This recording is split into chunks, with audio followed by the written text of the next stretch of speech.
Assalamualaikum dan salam sejahtera. Selamat datang ke pembentangan video oleh kumpulan C daripada pelajar sarjana muda sains dalam pengurusan projek dan fasiliti bagi subjek pengurusan strategik kemudahan EBFM 4103 untuk semester September 2022. Sebelum saya mulakan, terdahulu ingin saya memperkenalkan diri saya dan juga ahli kumpulan yang lain. Saya Muhammad Faiz bin Muhammad Noor daripada Pusat Pembelajaran Shah Alam akan membentangkan topik pengenalan sektor pilihan. Seterusnya, Muhammad Rashid bin Harun daripada Pusat Pembelajaran Johor Bahru akan membentangkan topik trend terkini dan masa depan serta isu-isu berkaitan sektor pilihan. Siti Nazirah binti Nur Amri daripada Pusat Pembelajaran Ipoh pula akan membentangkan topik objektif untuk menyelesaikan masalah dan cabaran. Azizan bin Morshidi daripada Pusat Pembelajaran Kuching pula akan membentangkan topik data maklumat dan dapatan. Manakala Muhammad Syuhairil bin Ramli daripada Pusat Pembelajaran Pulau Pinang akan membentangkan topik cadangan penyelesaian. Bagi tugasan ini, kami bersepakat memilih sektor penjagaan kesihatan Malaysia. Sektor ini terbahagi kepada dua peringkat iaitu sektor awam dan juga sektor swasta. Penjagaan kesihatan awam dibiayai sepenuhnya oleh kerajaan Malaysia melalui cukai pendapatan yang diperolehi dan diuruskan oleh Kementerian Kesihatan Malaysia. Pesakit yang mendapatkan rawatan hanya perlu membayar yuran nominal dalam sektor penjagaan kesihatan awam yang mana ianya mendapat subsidi daripada kerajaan Malaysia. Sebagai pilihan, sektor penjagaan kesihatan swasta juga mempunyai kelebihannya tersendiri seperti perkhidmatan lebih pantas, fasiliti moden dan lebih ramai doktor. Ini menjadikan Malaysia sebagai destinasi utama untuk pelancongan perubatan di rantau ASEAN. Walau bagaimanapun, hanya terdapat sedikit perbezaan di antara kualiti kaki tangan atau peralatan bagi kedua-dua sektor ini. Prosedur perubatan yang amat banyak diminta di negara ini ialah kardiologi, rawatan kesuburan, onkologi, ortopedik, kesihatan am, estetik, pergigian dan juga neurologi. Untuk menganalisis dengan lebih lanjut berkaitan sektor penjagaan kesihatan ini, kami memfokuskan kepada sektor perkhidmatan penjagaan kesihatan awam. Perkhidmatan ini disediakan oleh Kementerian Kesihatan melalui klinik dan juga hospital di seluruh negara. Sektor ini mempunyai 145 buah hospital dan ratusan klinik kesihatan, komuniti dan juga pergigian di seluruh negara untuk menjaga kesihatan rakyat Malaysia. Sektor ini menampung kira-kira 65% penduduk Malaysia tetapi hanya dilayani oleh 45% daripada semua doktor berdaftar di Malaysia. Malah memiliki sedikit doktor pakar berbanding sektor swasta. Perkhidmatan farmasi pula ditubuhkan pada tahun 1974 untuk menyampaikan perkhidmatan farmasi yang lebih menyeluruh kepada rakyat Malaysia. Kerajaan terus komited dalam menyediakan akses kepada penjagaan kesihatan berkualiti, saksama, mudah diperolehi kepada semua rakyat Malaysia di mana dapat kita lihat bertambahnya fasiliti-fasiliti kesihatan ini setiap tahun. Bismillahirrahmanirrahim. Assalamualaikum warahmatullahi wabarakatuh. Nama saya Muhammad Rashid bin Harun. Hari ini saya daripada Johor Bahru, Bachelor of Science and Project Facility Management. Hari ini saya dan kumpulan saya akan membentangkan tentang sebelum saya meneruskan pembentangan saya ini, terlebih dahulu saya ingin menekan saya akan pembentangan slide ini dalam bahasa Malaysia. Strategi Facility Management atau dalam bahasa Malaysianya adalah pengurusan strategik kemudahan. Dalam kumpulan kami ada bagikan beberapa isu. Di sini kumpulan kami mempunyai tiga isu dan kita kategorikan isu itu tertinggi, sederhana dan rendah. Untuk isu tertinggi, infrastruktur lama perlu ditambah baik. Maknanya kebanyakan infrastruktur contohnya di dalam hospital untuk masalah ini, kita terpulang kepada hospital. Contohnya adalah seperti katil, keadaan kipas, keadaan yang sempit. Jadi masalah-masalah ini akan menyumbang kepada penularan wabak tersebut. Kekurangan hospital untuk pesakit khusus adalah contohnya, dulu hospital kita mungkin ada yang terlalu kecil, and then bila kecil, pesakit-pesakit ini dicampur aduk. Masalah COVID itu susah untuk diselesaikan. Jadi kerajaan terpaksa membuat satu tempat yang khas untuk sementara untuk penyakit COVID ini. Masa menunggu untuk rawatan juga adalah lama. Lama maknanya sebelum ni kita tak ada sistem. Tak ada sistem untuk mendapatkan rawatan COVID.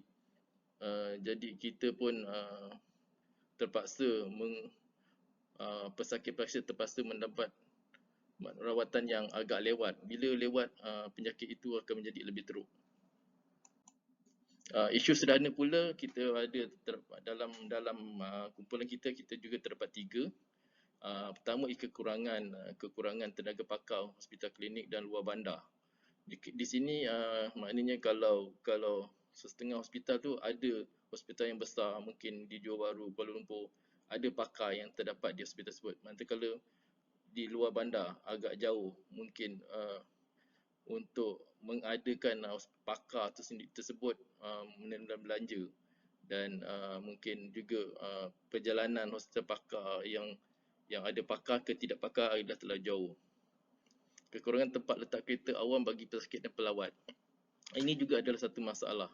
Hospital yang besar kadang-kadang untuk orang mendapatkan tempat letak kereta atau kenderaan sangat terhad. Bila terhad, perjalanan pesakit untuk masuk ke hospital ataupun untuk orang pergi melawat pesakit tersebut menjadi lewat. Kerana untuk mencari parking pun susah, jadi masa tu amat terhad untuk pesakit dan juga pelawat. Untuk ketiga, kekurangan bekalan ubat. Biasanya ubat-ubat seperti untuk COVID ni, terutama sekali vaksin. Vaksin ni amat terhad. Sebab apa vaksin ni kita perlu dapatkan kelulusan. Dan satu lagi, vaksin untuk COVID-19 ni negara kita tidak buat. Itu adalah satu permasalahan yang besar. Okey, untuk masalah yang terakhir sebenarnya yang rendah, kekurangan peralatan moden dan terkini untuk rawatan pesakit kritikal. Okey, pesakit kritikal ni seperti jantung, kanser semua, tapi dekat sini kita dapati kerajaan ambil berat tentang tu. Cuma beberapa hospital saja yang masih tidak dapat menyediakan peralatan moden. Dan masalah ini adalah masalah yang kita rasa perlu dilihat juga oleh kerajaan. Okey, untuk hospital di Malaysia. Untuk hospital di Malaysia, kita sekarang kita tengok ada beberapa faktor lah kita perlu untuk ada dalam FM untuk meningkat baik. bila kita melihat pada sumber, apa yang kita dalam kumpulan kita membuat analisis atau sedikit kajian, kerajaan sekarang telah beralih kepada kesihatan maya di Hospital Swasta Malaysia. Maksud kesihatan maya ini adalah hospital yang telah beralih kepada teknologi ataupun teknologi sama segi IT ataupun capaian internet itu sendiri. Kerana dengan cara IT ni kita boleh mencepatkan juga peluang-peluang untuk kita mempercepatkan lagi proses perawatan. Untuk makluman, pada Februari yang lepas, KKM bekerjasama dengan Dr. On Call, sebuah syarikat permulaan perunding video perubatan untuk mewujudkan platform perunding kesihatan maya yang disusunkan yang akan menangani kebimbangan orang ramai tentang COVID-19 ini. Okey, untuk yang kedua, rekod pesakit. Rekod sepanjang hayat untuk individu telah diwujudkan dalam inisiatif kerajaan yang mewujudkan dengan tema satu rekod satu orang.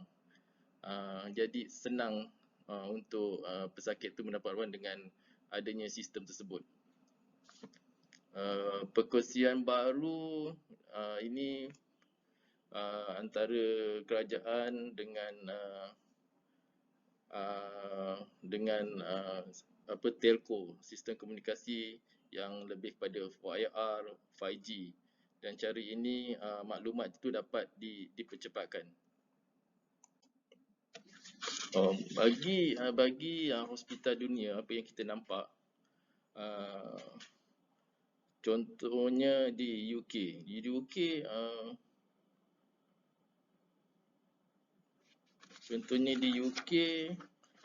Dia menggunakan teknologi perubatan bersepadu.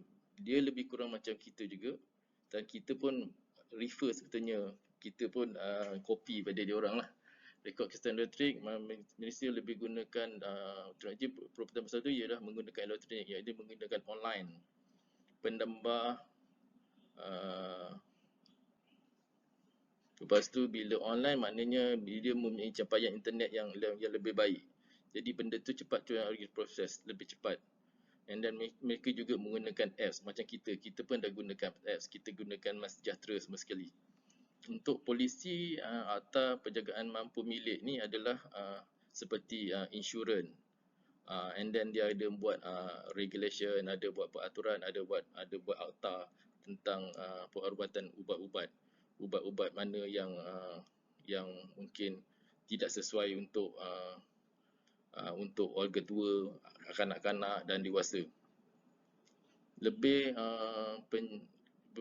pemberian dalam penjagaan kesihatan bermaksud maknanya lebih personal, lebih peribadi, contohnya untuk penyakit-penyakit kronik seperti kanser, seperti darah tinggi, kencing manis, dan juga penyakit mental.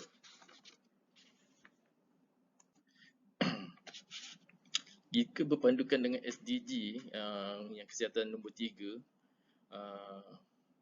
kerajaan berhasrat untuk memastikan kesihatan untuk semua. Maknanya semua rakyat, semua masyarakat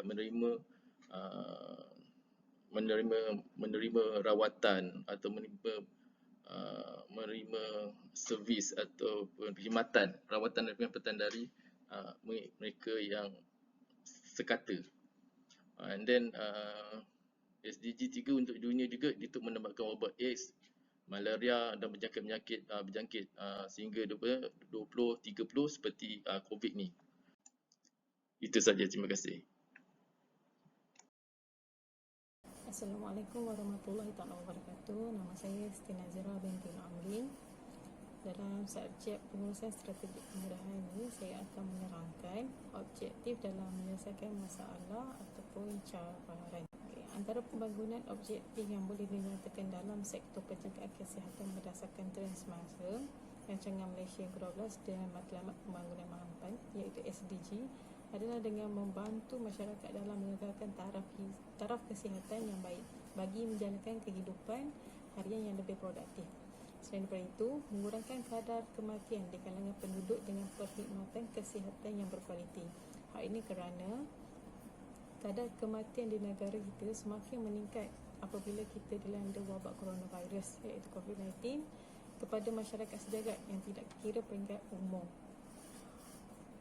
Terlalu banyak kematian yang disebabkan wabak ini termasuklah kaki tangan perkhidmatan kesihatan juga yang turut terjejas seperti doktor, nurse, pembantu perubatan. Sekali demikian, kadar bilangan petugas kesihatan semakin berkurangan untuk membantu merawat pesakit. Terdapat beberapa objektif untuk menyelesaikan masalah atau cabaran dalam sektor penjagaan kesihatan ini, antaranya ialah memperkemaskan peranan pengawal seliaan dan penyediaan perkhidmatan yang sedia ada kepada pesakit dan waris. Seterusnya, menyemak perundangan dan peraturan yang terkandung dalam sektor penjagaan kesihatan. Seterusnya, pengukuhan mekanisme kesiapsiagaan dan intervensi bagi mengurangkan kadar kematian dan kecacatan yang boleh dicegah. Selain daripada itu, pemantapan penyampaian perkhidmatan kesihatan yang berkualiti, mampan, saksama dan mampu milik. Seterusnya, pengukuhan tahap literasi kesihatan di kalangan penduduk dan peningkatan penggunaan perkhidmatan kesihatan digital.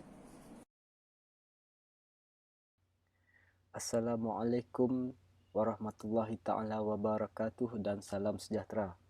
Saya Azizan bin Morshidi. Pusat pembelajaran saya ialah OUM Kuching. Nombor matrikulasi saya 850517135057. Kursus yang saya ambil ialah BPFM, Bachelor of Science in Project and Facility Management with Honours. Kumpulan saya ialah kumpulan C. Kesimpulan tentang permasalahan dalam sektor, ranking permasalahan dan sebab kenapa ranking diberikan tersebut. Hasil perbincangan kumpulan kami, antara masalah yang dihadapi di negara kita ialah yang pertama, infrastruktur yang lama yang perlu ditambah baik. Yang kedua, kekurangan hospital untuk penyakit khusus. Yang ketiga, kekurangan peralatan moden dan terkini untuk rawatan penyakit kritikal. Yang keempat, kekurangan tenaga pakar untuk hospital ataupun klinik luar bandar. Yang kelima, masa menunggu untuk mendapatkan rawatan. Yang keenam, kekurangan tempat letak kereta awam bagi pesakit dan pelawat. Yang seterusnya dan yang terakhir, kekurangan bekalan ubat. Kesimpulan forum kumpulan C. Kumpulan kami juga telah membuat dan menemukan beberapa permasalahan lain yang negara kita alami, lebih-lebih lagi semenjak COVID melanda dunia pada tahun 2019. Kami memberi ranking yang berlainan, mungkin disebabkan oleh beberapa faktor. Antaranya ialah pengalaman yang dihadapi berbeza antara kami semua. Selain itu, faktor geografi juga memainkan peranan mengapa ranking kami berbeza. Walaupun kita semua berada di dalam satu negara, tetapi kita berada di tempat-tempat yang berbeza. Sudah, semestinya permasalahan pun akan berlainan. Sebagai contoh perbandingan, Encik Faiz memberikan permasalahan kedua iaitu kekurangan hospital untuk penyakit khusus sebagai ranking high, manakala Encik Rashid memberikan ranking low. Disebabkan mempunyai pengalaman dan kedudukan tempat yang berbeza, ranking yang berlainan akan kami dapati. Tetapi masalah yang sama masih juga dihadapi hampir di semua tempat. Permasalahan pertama iaitu infrastruktur yang lama yang perlu ditambah baik menunjukkan semua ahli kumpulan memberikan ranking yang sama iaitu high. Permasalahan ini perlu difokuskan untuk diselesaikan di semua peringkat di Malaysia. Rata-rata kami memberikan pendapat masing-masing. Encik Suhairil memberikan contoh infrastruktur yang terdapat di Sibu, Sarawak, di mana bangunan tersebut telah beroperasi semenjak 10 ke 15 tahun yang lalu tanpa ditambah baik atau alatan yang lama masih lagi digunakan. Encik Faiz juga turut memberikan ranking high untuk permasalahan tersebut. Beliau menyatakan bahawa kita hendaklah menyeragamkan penambahbaikan yang perlu dibuat untuk semua fasiliti kesihatan di negara kita. Penambahbaikan yang perlu dilakukan ialah menukar lampu Kalimantan kepada lampu jenis LED dan kipas shieling yang mempunyai penjimatan yang tinggi seperti 5 bintang penjimatan atau 5-star rating. Beliau menambah, jika dibeli secara pukal akan menjimatkan kos penambahbaikan. Siti Nazirah menyatakan analisis dan memberikan sekali cara menyelesaikan masalah yang dihadapi walaupun berlainan masalah yang beliau temukan. Dapatan beliau ialah 1. Kekurangan tenaga kerja dalam sektor penjagaan kesihatan di hospital. Yang seterusnya, penggunaan teknologi yang kurang canggih. Yang ketiga, masih menggunakan perubatan tradisional. Dan yang terakhir, perubatan alternatif ataupun complementary. Analisis yang telah dilakukan oleh Siti Nazirah juga menyatakan bahawa terdapat perbincangan dalam menyelesaikan masalah cabaran dalam sektor kesihatan. Antaranya ialah pertama, mengemas peranan pengawal seliaan dan penyediaan perkhidmatan yang sedia ada. Yang kedua, menyemak perundangan dan peraturan yang terkandung dalam sektor penjagaan kesihatan. Seterusnya, memperluas perkhidmatan penjagaan premier. Yang keempat, memperkukuh perkhidmatan penjagaan sekunder dan tertier. Yang kelima, memperkemas penyampaian perkhidmatan terhadap pesakit dan waris. Seterusnya, mempertingkatkan penyediaan perkhidmatan penjagaan kesihatan dan yang terakhir, memperluaskan dan menggalakkan kempen gaya hidup sihat di kalangan orang ramai. Slide yang terakhir adalah apa yang diberikan oleh seluruh kumpulan kami tentang masalah yang dihadapi yang telah dibincangkan oleh kumpulan kami. Masalah pertama, infrastruktur lama yang perlu ditambah baik. Yang kedua, kekurangan hospital untuk penyakit khusus. Yang ketiga, kekurangan peralatan moden dan terkini untuk mengawal penyakit kritikal. Keempat, kekurangan tenaga pakar untuk hospital dan klinik luar bandar. Kelima, masa menunggu untuk mendapat rawatan. Keenam, kekurangan tempat letak kereta awam bagi pesakit dan pelawat. Dan yang terakhir, kekurangan bekalan ubat.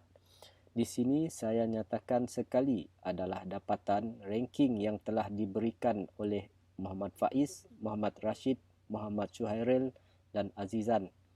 Di sini kita dapati permasalahan tersebut telah diberikan ranking oleh kesemua yang terlibat.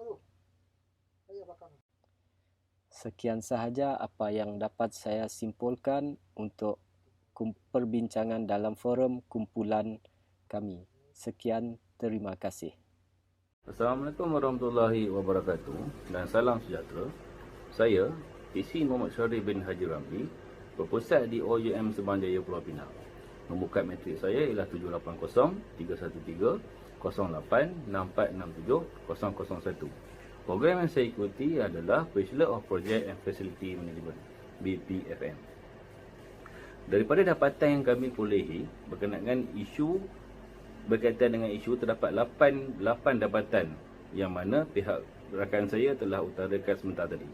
Dan daripada ke-8 isu ini, saya akan mengkategorikan kepada dua kategori, iaitu kategori high ataupun tinggi dan kategori medium ataupun kategori yang rendah. Baik, daripada video ini saya akan memfokuskan kepada kategori yang high ataupun kategori yang tinggi, iaitu infrastruktur lama perlu ditambah baik. 2. Kekurangan peralatan moden untuk penyakit kritikal.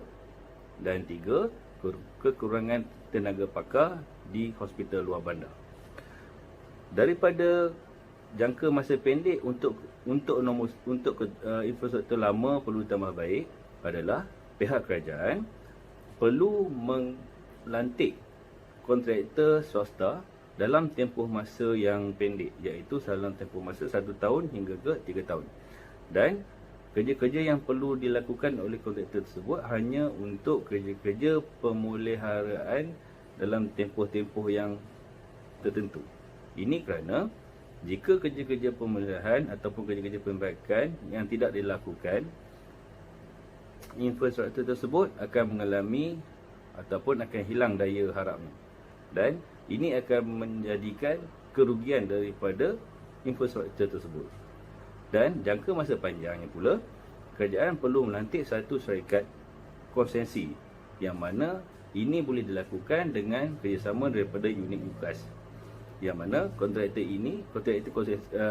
konsensi ini akan melakukan kerja-kerja berpanjangan dan tempoh-tempoh konsensi tersebut daripada 5 tahun hingga ke 15 tahun.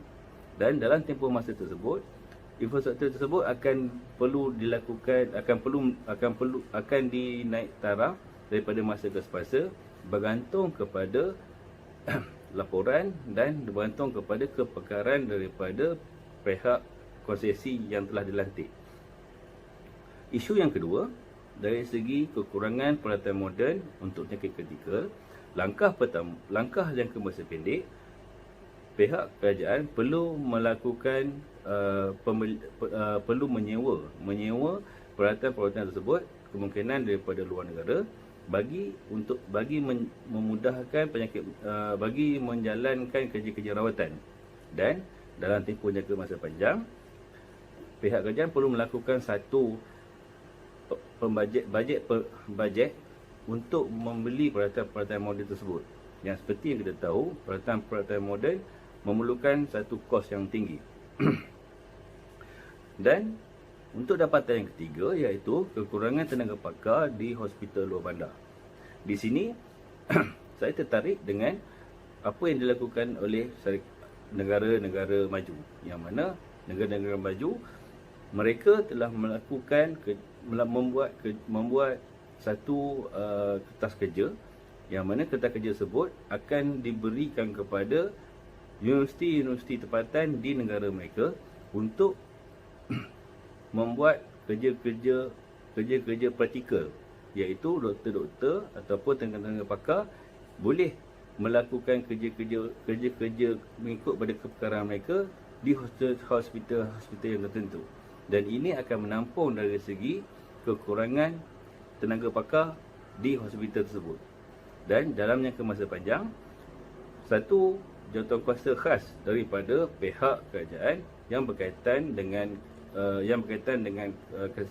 Kementerian Kesihatan, yang mana jawatankuasa khas ini perlu menilai semula daripada apa yang keperluan negara berkaitan dengan pesakit yang terkini yang memerlukan doktor pakar secara langsung dan secara tidak langsung. Dan ini akan memberikan satu tenaga kerja berkaitan dengan kepakaran perubatan yang akan dilakukan secara berterusan. Dan ini akan menjadikan kekurangan dari segi tenaga pakar berkaitan dengan perubatan tidak akan terputus. Sekianlah saja dapatan saya pada kali ini. Sekian, terima kasih. Assalamualaikum warahmatullahi wabarakatuh.